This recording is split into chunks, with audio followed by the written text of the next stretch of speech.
Hey, we're live. It's Hey, Friday. here we are. What's going on, everybody? It's Friday. It's Q&A time. We do this live every week, Friday morning on the West Coast, just after lunch on the East Coast.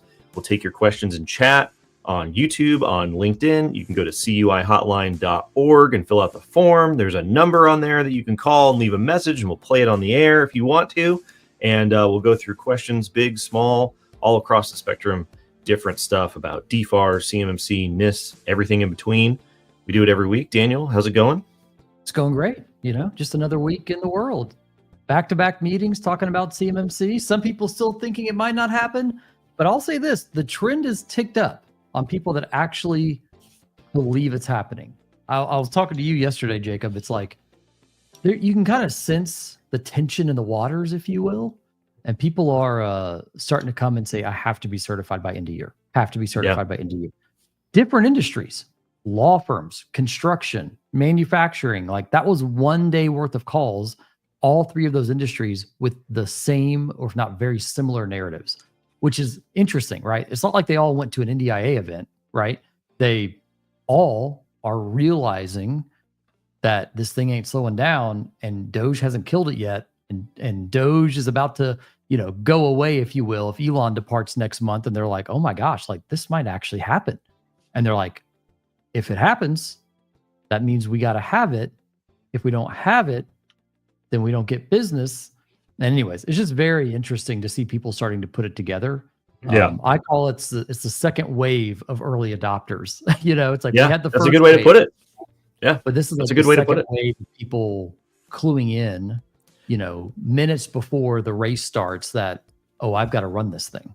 Yeah. And like we've told people, it's like it's April. And if you want to be certified before the end of this year, that's going to be a race. Like you are racing to get to the end of this year, because implementers like us have backlogs before we can kick off. Companies have standard issues that prevent them from getting up and running and making sure everything's going. And that's why sometimes it can take 6, 12, 18 months. But let's say you're on the faster end of that. Then you got to get through your assessment backlog and then through your assessment. And pretty soon we're talking 6 to 9 months.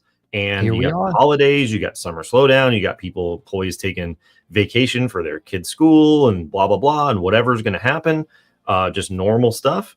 And before you know it, it's November. So I would say it's a stretch for companies who are starting from scratch right now to make it before the end of this year.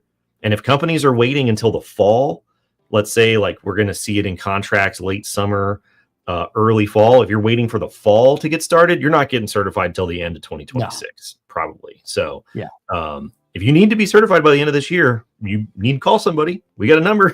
We got a hotline. We got a regular phone number. We're easy to get a hold of. You got to do some real planning here, because that's going to be tight. It's going to be tight. All right. Well, talking about running out of time on other stuff, quick housekeeping. CS2 Reston almost sold out. I think there's like 60 in-person seats left, but virtual registration is unlimited. That's open as well. Agenda is almost complete. And it's coming up in 30 days. So we'll be there in Reston. We'll see everybody there. Got some great stuff on the agenda. Daniel, you're on the agenda. I am on the agenda, talking about industry-specific enclaves, what works, what doesn't work. So we're going to go over regulated research, construction, and manufacturing. And then we'll also kind of throw in just a general enclave as a catch-all for the rest of those industries. Nice. Well, you and I have been running around so far this year, traveling all over the place. Scott has been traveling all over the place. We're doing webinars, we're doing in-person stuff. And again, this week, hot on the heels of another event. Tell us about what you saw, what you heard, what you didn't hear. Yeah, so it was interesting. So like in the past week, I think I've done like 3 or 4 webinars related to CMMC. One of them in the construction space. This one was the small business arm of the Missile Defense Agency, MDA. So it's really cool to see organizations in the federal government trying to do what they can for the small business, just from a sense of education at the very least, right? So it was a really good webinar, really well attended. We had varying levels of questions, right? We had the how much is it going to cost question, right, for small business? Is this really going to happen? Is Doge going to kill this thing, right? The typical questions. But then I had some questions that were highly educated. Like, hey, does CMMC level 3 require the security protection assets to meet all the requirements of CMMC level 2? Right. So some people in chat were like very engaged, knew what was going on. But I could tell based on some of the initial questions and then some of the general silence in the webinar that yeah, it was a little bit catching them off guard that this is actually going to be a reality for them, right? Yeah, and we've seen this. We've seen this, like especially in our rule webinars or in our webinars. There's sort of two distinct audiences that have shown up over time. You've got the audience of maybe what you would call the first wave of early adopters who are like, don't tell me about what the acronym DFARS is.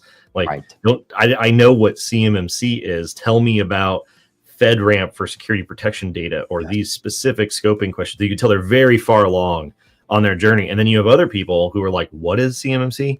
What is DFARS 7012? Why are you speaking in tongues and using random acronyms? And they're very, very far apart from each other. So it's nice to see, like you said earlier, this second wave of early adopters. And hopefully we start to bridge the gap between those two, because we've had it on webinars, on the feedback on the webinars, where people are like, you're going too fast. And the other people are like, you're going way too slow and nothing in the middle. Well, and that's the hard part. We have people coming to us saying, someone told me I need to go get CMMC by the end of the year. I don't even know what that is. These are real conversations, right? Because their primes or people in their ecosystem or the organizations they're a part of are finally catching on that, oh, this is like a real thing, right? And they're not even kind of deep diving, right? To the early adopter piece, like we had people that could cite DFARS 7012 just as good as you, Jacob. Like we had people that were really in tune with the ecosystem and what was going on from a requirements. Now it's just like, for the love of God, how much do I have to pay you to get the stamp so I can continue to have my business? That's kind of where we're at now. And on the bell curve of people, that's probably going to be most people, and that's totally fine. It's totally fine. But it, these things take time. And so, like we've said before, there isn't always an easy button. Let's see real quick before we get to my thought of the week. Patrick said, not sure if this is being monitored during live chat. It is. Look at Patrick shredding the gnar in the snow here, back country skiing between the trees here. Pretty sick. He says, is there any content difference between in-person and virtual for CS2 Reston? No, there is not. The virtual is the live stream. You participate in the chat. We take questions from the chat. It's as close to being there as you can possibly get. Do we do breakout live stream as well? I don't think, or just do main session. We do breakout too now? Yep. Okay. Yep. Awesome. Back in the day we didn't, but yeah, now you can access the live streams for the breakouts in the afternoon, main stage sessions, submit your questions, all that fun stuff. And you can stay in your pajama. I mean, you could show up in your pajamas in person too, but yeah. So yeah, no content difference. Just a little bit if you a little bit. Yeah. But yeah. So yeah, no content difference between those two things. There you go. All righty. Okay, so we can review CMMC Review Gate, as I'm calling it. Ooh. People were talking about Mr. Duffy's confirmation hearing as the Undersecretary of Defense for Acquisition and Sustainment.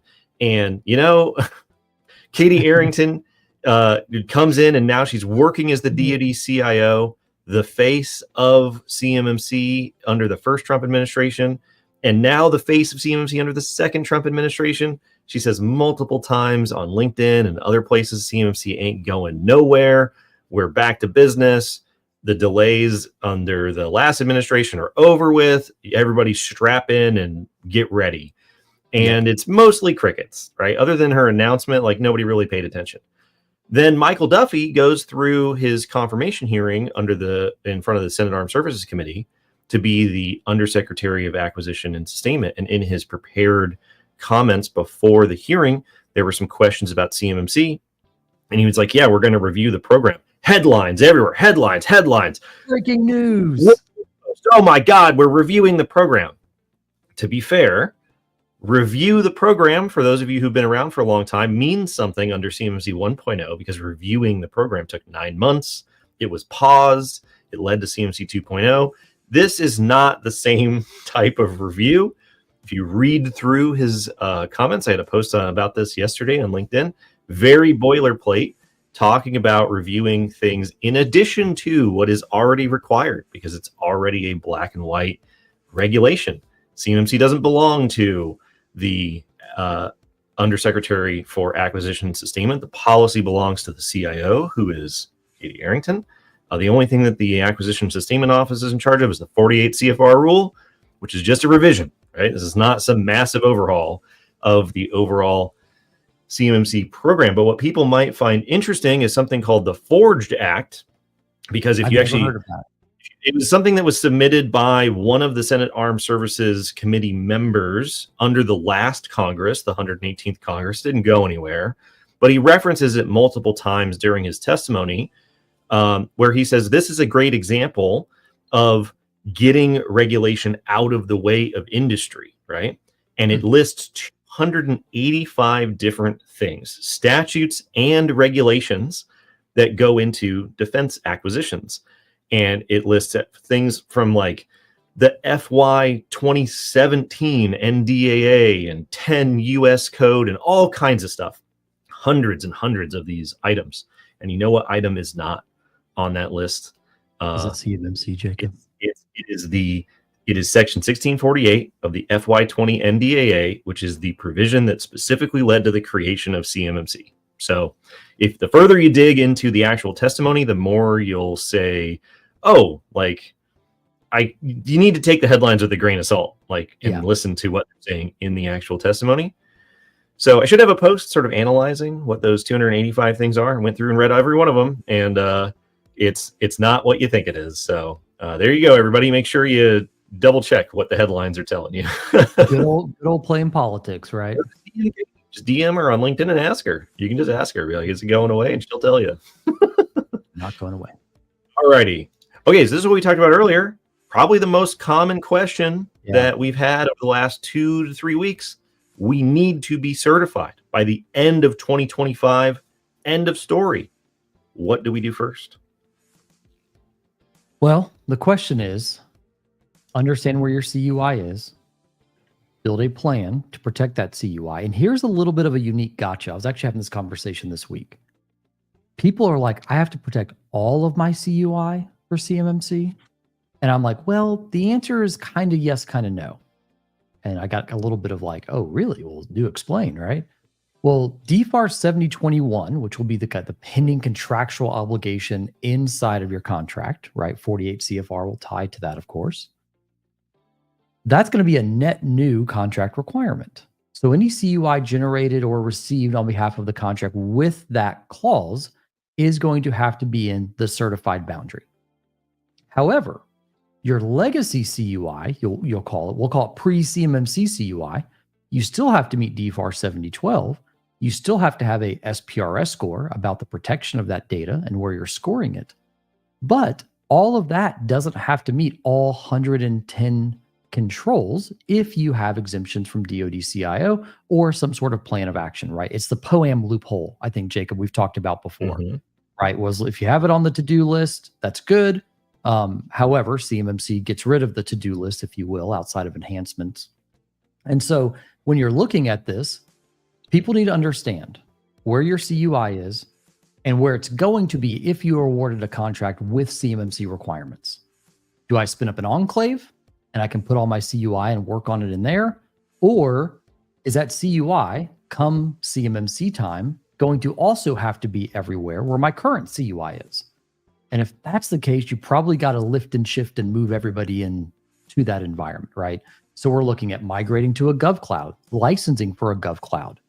You'll have an overlap in licensing there for that. Then you've got to do your SSP, your POAM, your policies, procedures. You have to update those with the new boundary and the new technology being used. You have to vet and approve any external service providers and the tools that they're using, right? You have to prep for an assessment, right? We had multiple days of all company training when we went through before we went through our assessment. So people were refreshed and aware of everything that they've signed off and trained on throughout the years we've been doing this, right? And so when you look at the whole picture, getting certified by end of year, unless you're going to have a very small enclave, and once contract award happens, you can actually use all that enclave for all of your CUI and don't have to use other aspects outside of it, it's going to be very difficult to have a certification by end of the year, let alone the backlog for actual assessors, right?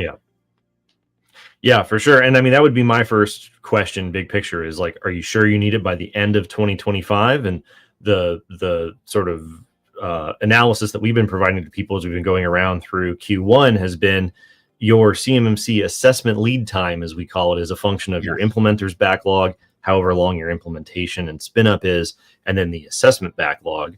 And if you combine those three things, most people are probably about 12 months out. So when do these solicitations come out that you're planning to bid on? And then how far away is the award window for the actual contract being awarded? And then you work backwards and say, this is how fast we need to go. That can drive solution decisions, solution trade-offs, budget decisions, budget trade-offs, because if you absolutely have to win something this fall that comes out this summer and you haven't started yet, you're going to have to make some hard decisions. So assuming that you do need it by the end of the year, all that stuff is really great. But hopefully people are being very proactive and they can afford to maybe go into Q1, Q2 of 2026. Not saying that you have more time, just if you have a buffer, be thankful for it. Well, you were talking the median award time is 32 business days, something like that. Yeah, I think the median award time for DoD is it's like a month. You're talking a month and a half, especially for contract orders, things like that.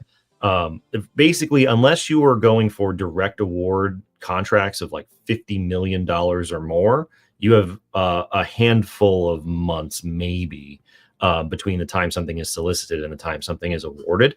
Speaking of Missile Defense Agency, by the way, you were at their event last year at Gold Coast, and at their small business event, they were talking about how they want their PALT window, the time between solicitation and award, to be as fast as possible.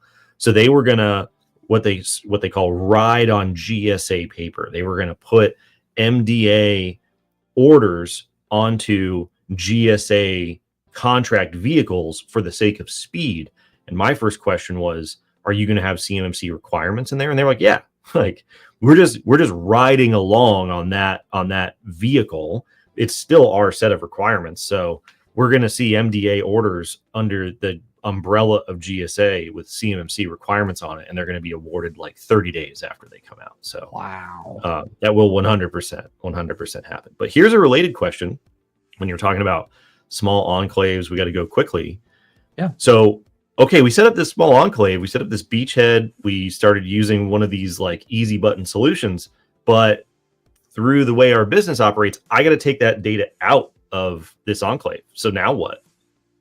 Yeah, so we deal a lot with manufacturing, construction, regulated research, right? Pretty big industries. And so when you're looking at it, it's a pipe dream to think all that data can just stay in the cloud for most organizations. So typically what we do, we've got a bunch of workstations. We join them to the GovCloud. We call them staging devices. We harden those workstations. We allow list USB drives, and so they can move data in and out.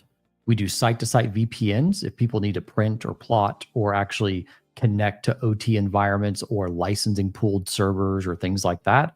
So the two biggest ways to do it, physically join kind of dedicated CUI laptops, for example, or do site-to-site VPN connectivity to different labs, different sites for core functionality like printing and plotting if you need that to be a network printer, right? A lot of people also go the route of using an approved USB printer in a secured location as to not bring their network in scope.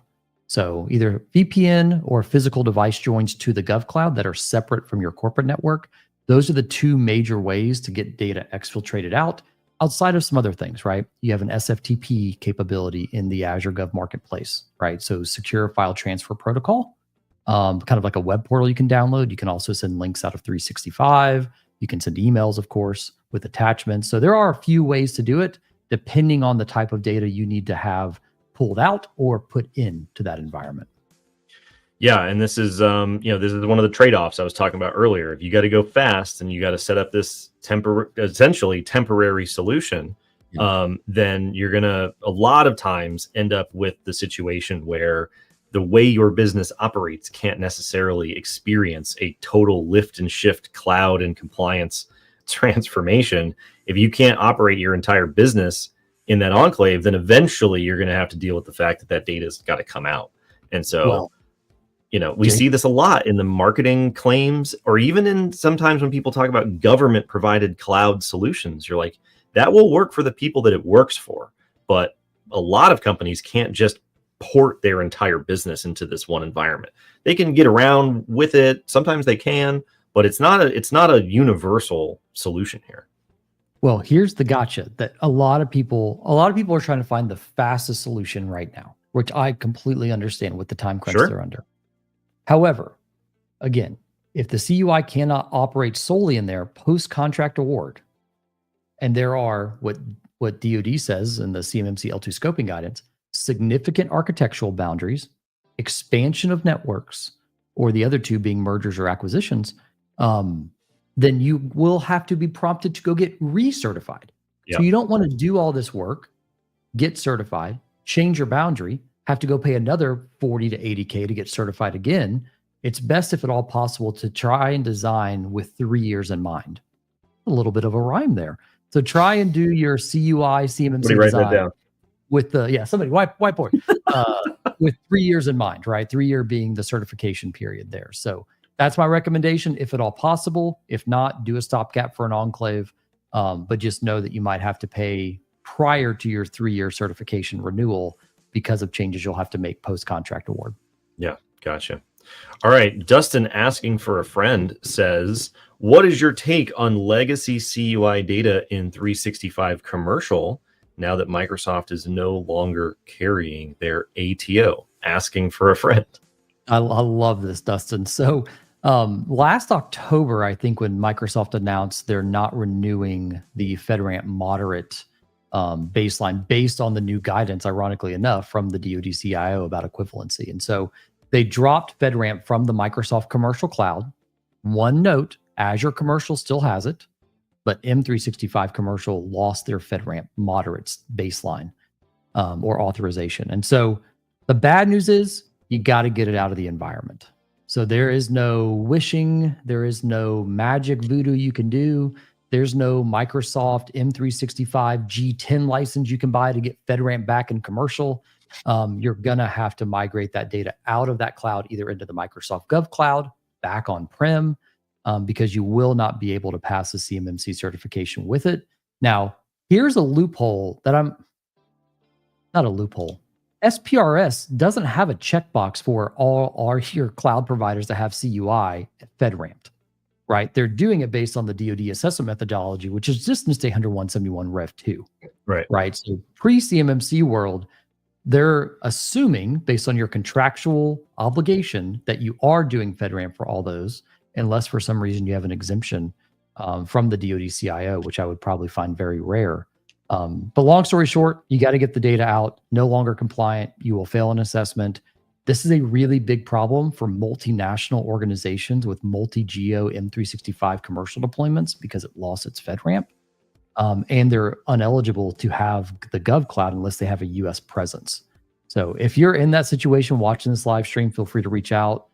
We can kind of talk about what that process looks like. But Dustin, from a friend to a friend, you got to get the data out, my friend. Yeah. Let's see here. John says, just received a project in New York City that requires an IT management plan based on NIST SP 800-171 revision 3, not revision 2, under the auspices of DHS and DOT. Yeah, I mean, NIST SP 800-171 revision 2 is not the most current version of that standard. It is 171 revision 3. So unless you are in the context of the Department of Defense or potentially the FAR CUI rule, which is an extension of the Department of Defense, essentially, they have what's known as a class deviation, which says ignore the most recent version and just stick with this previous version because reasons that we've covered before. Anybody else, Canada, that is saying we need to come up with a program or a set of requirements, they're going to pull the most recent version. And if they don't call somebody or decide or bother, then they're going to say Rev 3 and not Rev 2. So it's DoD is technically behind on the most current revision, and that causes problems. So yeah, interesting to know that you got that project. If there's any other information you can provide, John, let us know in the chat. You know, is it just a set of requirements? Are they voluntary? Are there other standards that are included saying one of these types of things? We've sometimes seen that in the past where they're like, do 171 or CSF or PCI, and you're like, those are not interchangeable things, but sure. So yeah, any other details that'd be interesting. But yeah, 171 Rev 2 is not the most current version. So unless there's some sort of waiver class deviation paperwork thing, then they're going to go with Rev 3. Let's see here. Hey, Justin's here. Everybody loves seeing Justin around. Yes. How are you, sir? He says, what % of companies do you feel are preparing for CMMC? Would you agree we are still in the innovators stage or early adopters stage, not the ones that are certified, but the ones that are currently taking action? I would say we're probably in the second wave, maybe third wave. So we had the CMMC 1.0 wave, I'll call it, right? Where, oh my gosh, I got to do something. That caught a lot of people's attention because of how fast it was moving. Then we had the period of pause, you could say. Then we had the CMMC 2.0 kind of initial rush. That was what I would call the phase 2 early adopters. I think we're in the final phase of early adopters. I think we're in phase 3. And I think that started with 32 CFR publication. I think it will end with the publication of 48 CFR. So a lot smaller window there. But that seems to be kind of the final rush. I've said it before, you can be early to CMMC, you can be late, but nobody can be exactly on time, which is panning out exactly how we talked about. I would say this is the final phase of early adopters, if you will. But that runway is running out quickly. I mean, we're potentially 60, 90-ish plus days out from 48 CFR being a real thing. Like that's real. Like you can't get, might be able to book a certification if you're 100% ready, but you definitely can't be ready in 2 months. Right. And let's say it slides, right? Let's say it's rulemaking and it slides, a month to 3 months to the right. And it's like, you're going to go through the summer without hearing anything, and people are going to do what they do in the summer and they're going to check out. And so you're going to have a longer gap between the tail end of the last of the early adopters and then the beginning of the bell curve of the majority of the people in the ecosystem. But yeah, as you're saying that, Daniel, it makes me think you've told people this before over the years. I think you have estimated you've probably talked to like 4,000 or 5,000 almost 5,000 now. Yeah. In the DIB, which is a crazy number. I mean, it's a significant percentage of companies. And I've heard you say in the past, you think like 30 to 40% of them are like earnestly pursuing what's going on. Like, what do you think anecdotally in your experience there, big picture? I would probably say somewhere probably closer to like 25 to 30%. Of those. Now, those are people who are calling us, right? They're having a conversation with us. So they're already biased towards action here. Right. 40% of the calls that we have are probably genuine, like we have to do something, but we don't have budget, right? We don't have executive buy-in, but we just keep hearing that we have to do this thing. I would say maybe, and this is on the high end, 25% are taking action. And that's either with us or other people or doing it internally, right? So like, I don't think it's that many companies actually doing this. I mean, it's scary how few suppliers I personally believe are actually doing this and doing it well. To your point, Justin, the demand post 48 CFR, we call it Jacob calls it this. I love it. The lifeboat analogy. We are going to be out of lifeboats. Yep. Summit 7 could 10x in size, and there will not be enough resources to help the day that 48 CFR drops. Yeah, absolutely. And we've grown like crazy. I mean, we're almost 250 employees now. We've got like 30 open job, postings. Like we're growing like crazy. And I mean, we're one of the largest amount of implementation capacity in the ecosystem, and people are already in line essentially. Yep. Like we can only go so fast. And so you just have to work backwards. It's like, you got to catch an airplane. I got to go to LAX to catch an airplane. I have to plan for traffic. Like I can't not plan for traffic. So, So just as an example, why we've been on this call, I got an email 30 minutes ago from somebody I sent an email to with the CMMC update, January 4th of 2024. Whoa. Just now responded back saying, hey, I need quotes for CMMC help. I've had these types of emails, probably 3 of them in the last 3 business days, going 1 or 2 years back from our last conversation point. And then say, we talked to you 2 years ago. We need to be ready in 6 months. Yeah. And then they come back and they're like, oh, we got to go. Or, hey, we tried to go, right? We went with somebody else. It's not working out. Now we really got to get serious about this. So we need to switch and, get up to speed and, fill in the blank there. But yeah, it's going to be pretty crazy. Justin, for those that don't know, Justin Orkett works at our good friend Microsoft in the aerospace and commercial defense division. Fantastic guy, knows his CMMC stuff. The Microsoft GovCloud better be ready. That's all I'm going to say to you, Justin. So yeah, just get prepared. Yeah, absolutely. Alrighty, so this was related to the story about the Whistleblower False Claims Act settlement that the DOJ press release came out about 2 weeks ago. We had a podcast this week about it. You have to go to the YouTube channel and find it because we say terms like DOJ and things like that, and the world being the way that it is, it's flagged as political content, so the algorithm will not show it to you in your recommended videos. But if you want to know the timeline of events that occurred between the time that this company got their DFARS 7012 cybersecurity requirements that every contractor has, and the time where the company president was writing a check for $4.6 million, then check out that episode of the podcast. But one of the questions that comes up is, do these internal whistleblowers, head of security, head of compliance, whoever, do they face any penalties? Do they take a hit on their reputation? Do they have issues with employment? Is the juice worth the squeeze? These whistleblowers, like the most recent one, got paid $850,000, separate from the company paying for his legal counsel fees. Other whistleblowers get paid in the millions, depending on how large the settlement is. Whistleblowers are entitled to a portion of the penalties paid to the government, anywhere between like 15 and 30%. So, in my experience, having talked to multiple whistleblowers, over the last couple of years, including the most recent one, they all have jobs. They all got paid. They all have, essentially, it was very stressful during the actual process of going through the case. And since then, they are not pariahs to the industry. Some of them actually have pretty insane speaking fees as a result of being a whistleblower, which, let's be honest, I don't have a speaking fee at all. So, I have not, in my anecdotal experience, seen any negative implications for these whistleblowers. So I think as that gets out more and more, these sort of burned out and ignored internal resources will become even more and more of a threat to the companies that have kind of pushed them off or ignored their pleas to become compliant. So that's at least in my experience.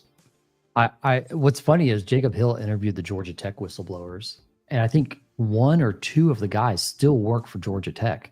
Mm-hmm. So not only are they still employed, some of them are still employed at the places that they whistleblew on, which me personally, God bless them, I'd want to get out of there, right? If they treated me like that, I'd be like, peace out. But it's also probably job security, because they probably have some insane legal pursuit if they fired him at that point. So. Yeah. Oh, 100%. Absolutely. Brian says that the LinkedIn algorithm showed it, which is great. Thanks for checking it out, Brian. But yeah, after like a day or so, once it ages off, it'll kind of get dumpstered. So if you're curious, check it out on the YouTube channel, and then it's over there. So Dustin also said, we've held numerous small business webinars to get the word out. We've polled the group and find 61% are in process, but 39% are just not. These are all current DIB contractors. I mean, I'd say that's probably accurate. It's in the ballpark of what we see as well.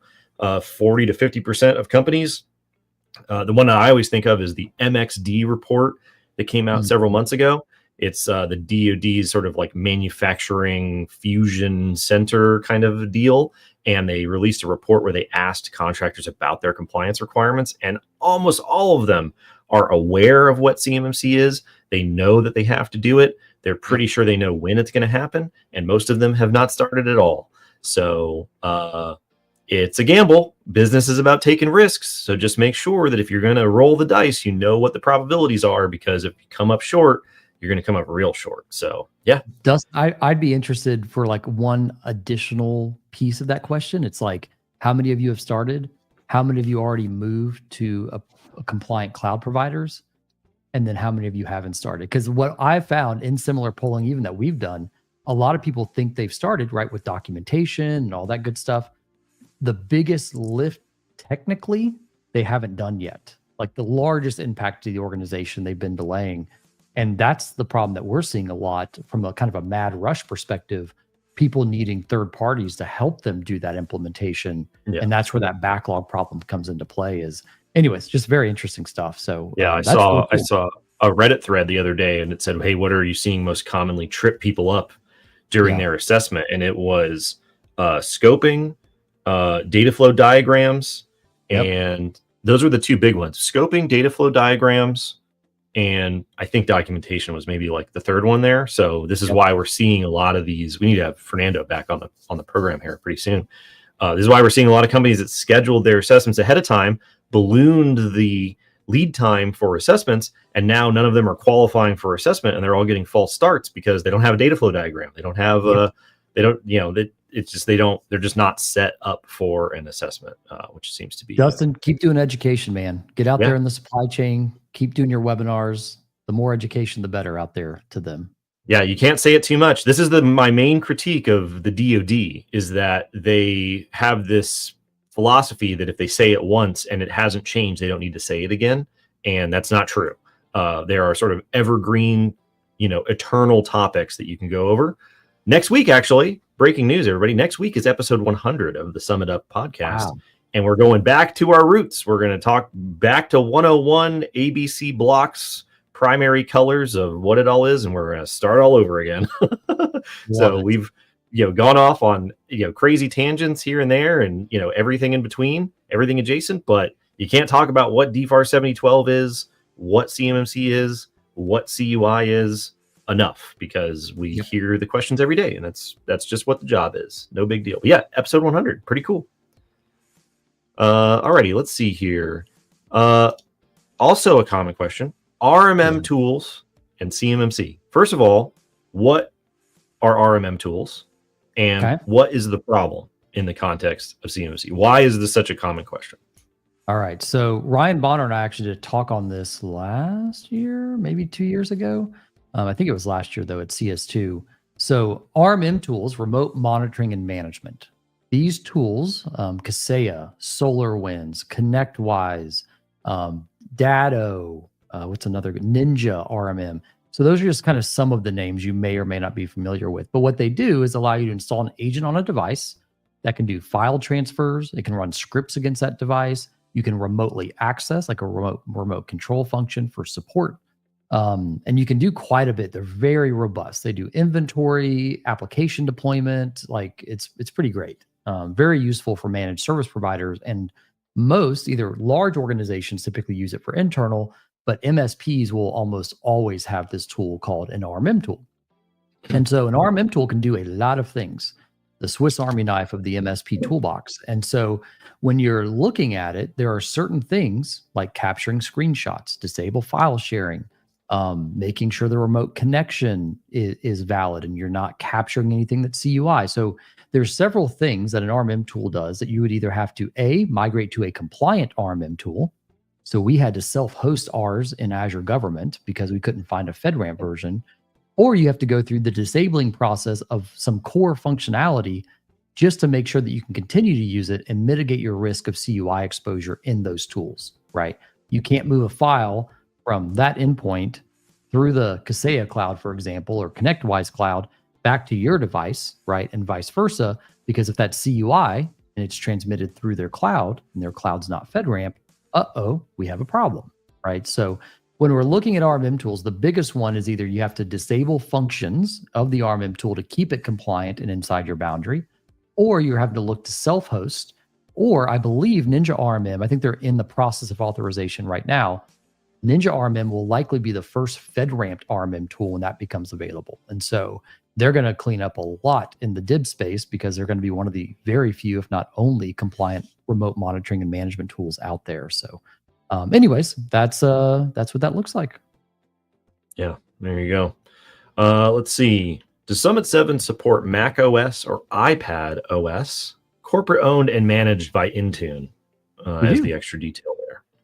We do, yeah. So Intune in its early stages was not very friendly to Mac OS. Jamf was kind of the primary tool being levied at that point. And about probably 12-ish months ago, maybe a little bit longer, they finally started to kind of double down, especially in the Gov Cloud, of getting some of those features that Jamf had inside of Intune. So yeah, long story short, we do support that.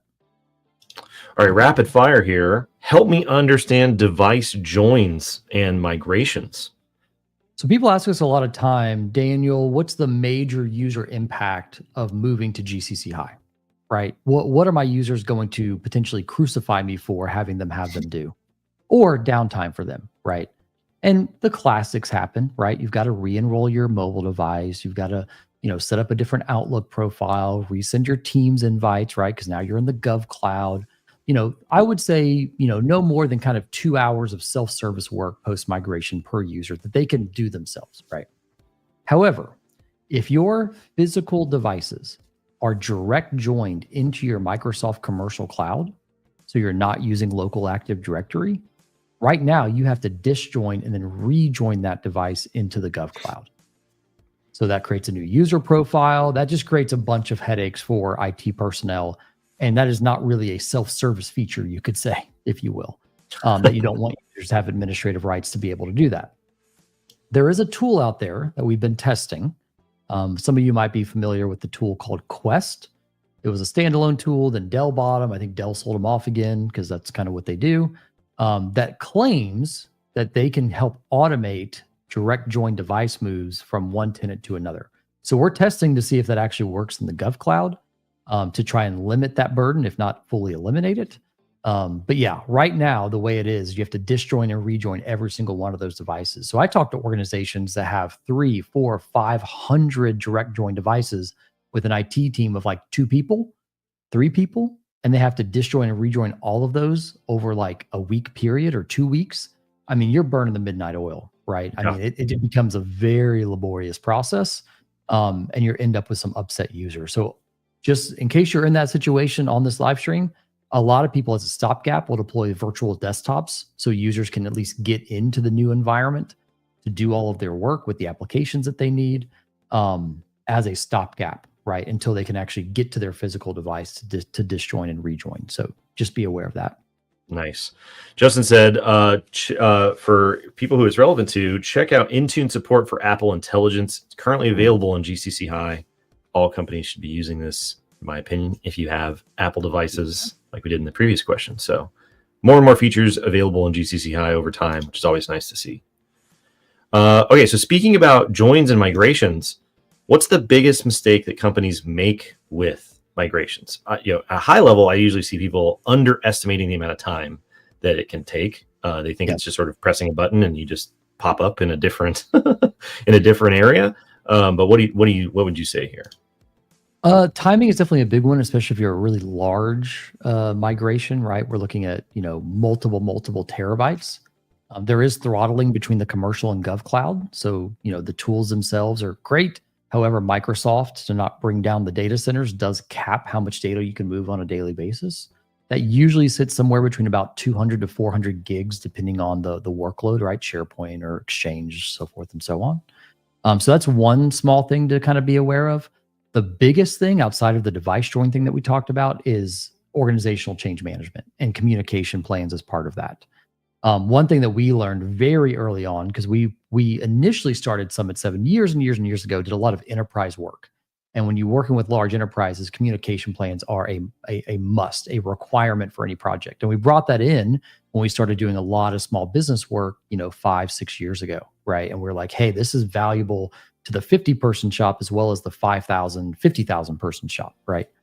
And so communicate often, have leading up to it, this is what I tell people, 90 days prior, post a SharePoint site with links to documentation, mass emails. Hey, this is an update. This is what the impact's going to be. This is the tentative date. Kind of phase that in, every other week, mentioning it in all hands meetings or departmental-led meetings.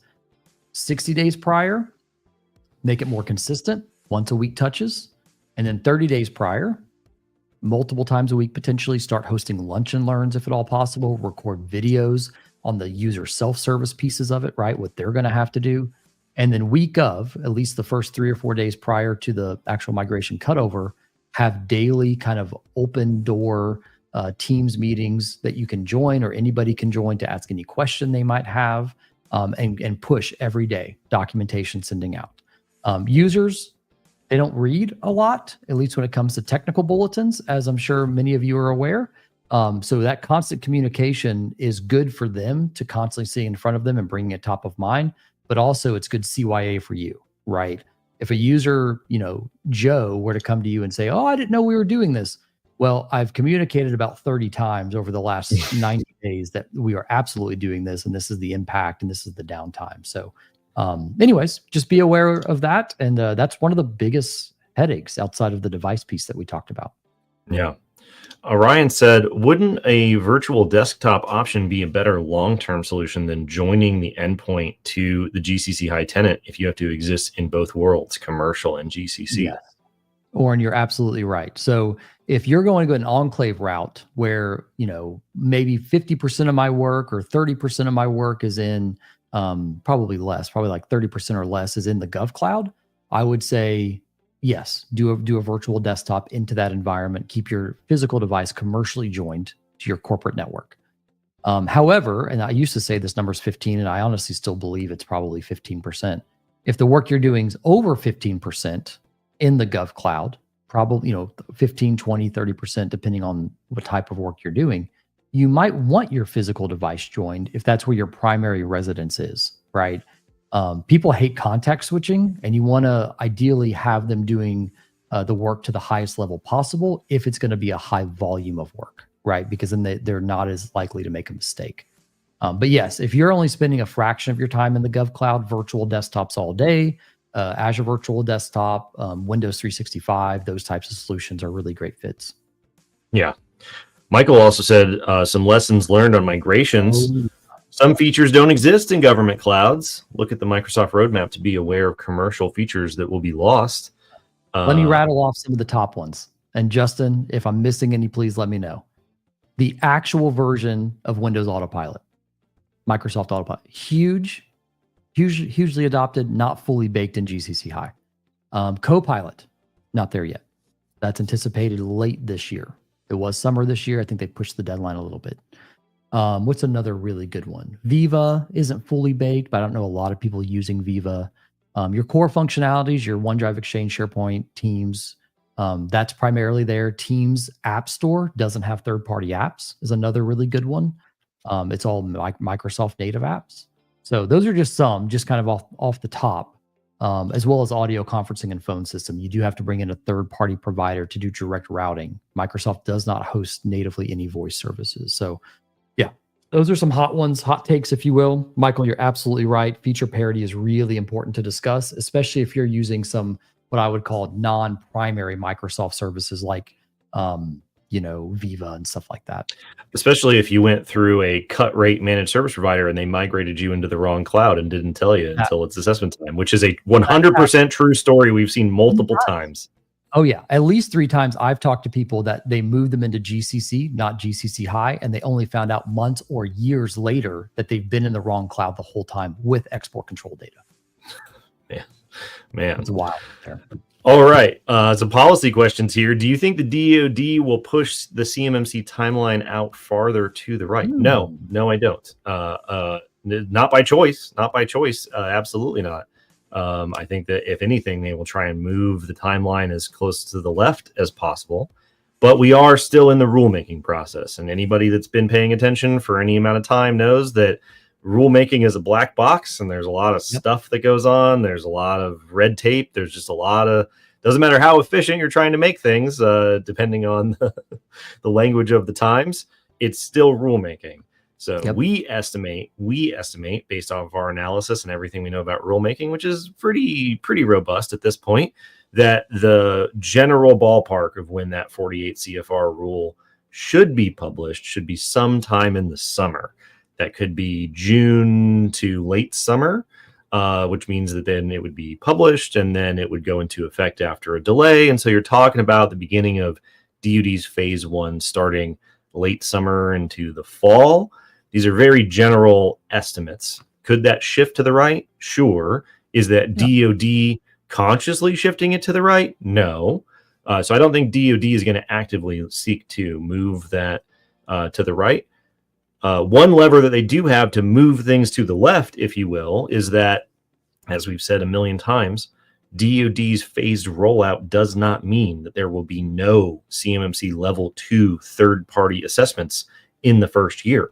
They have complete and total discretion over when those level 2 certification assessments happen in the first year of the phased rollout, and current guidance that has been put out by the DoD to their contract workforce via a memo several weeks ago takes the guidance in the CMMC final rule and then translates it into a guidance memo for contract officers, program managers, and they say you will determine the level required in contract solicitations based off the nature of the data involved, not the particular phase of the rollout that you're in. Yeah.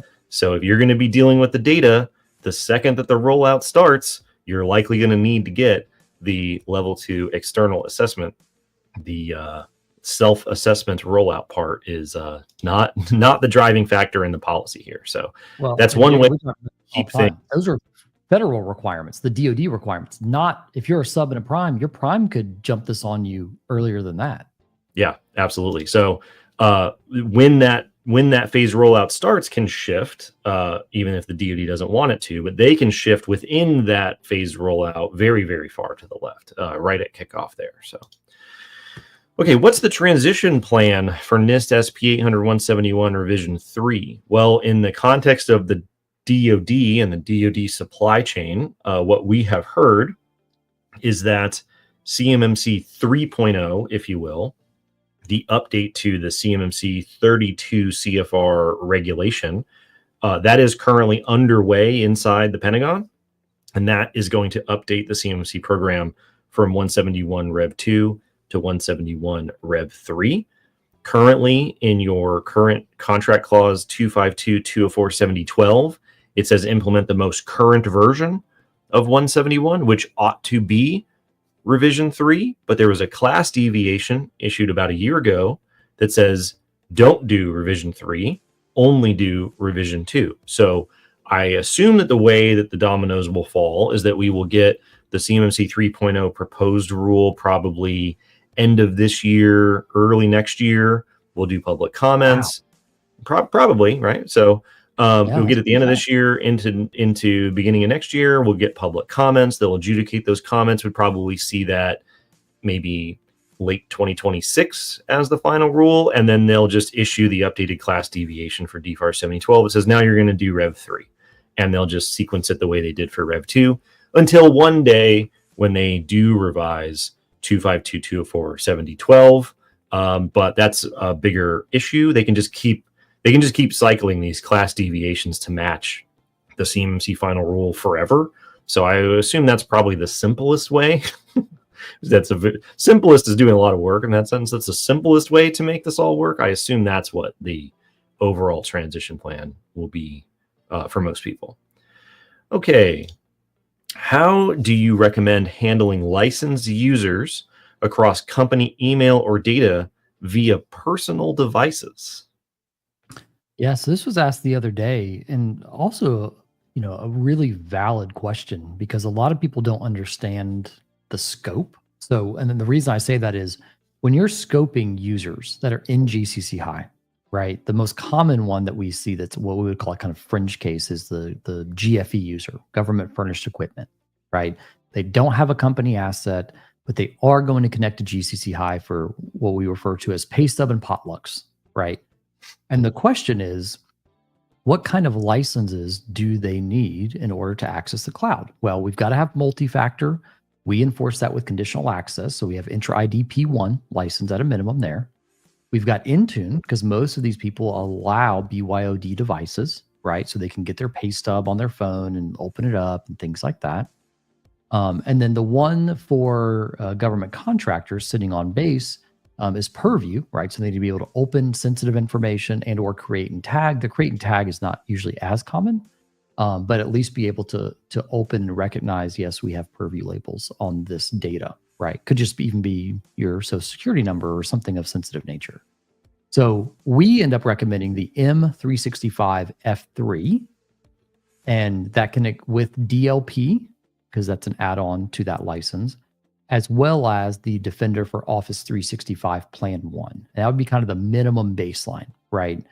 If you're on like a manufacturing floor and you're using a bunch of shared kiosk, we'll traditionally layer on the F5 security and compliance license to those users because they don't have a dedicated device, but they're using shared devices right around.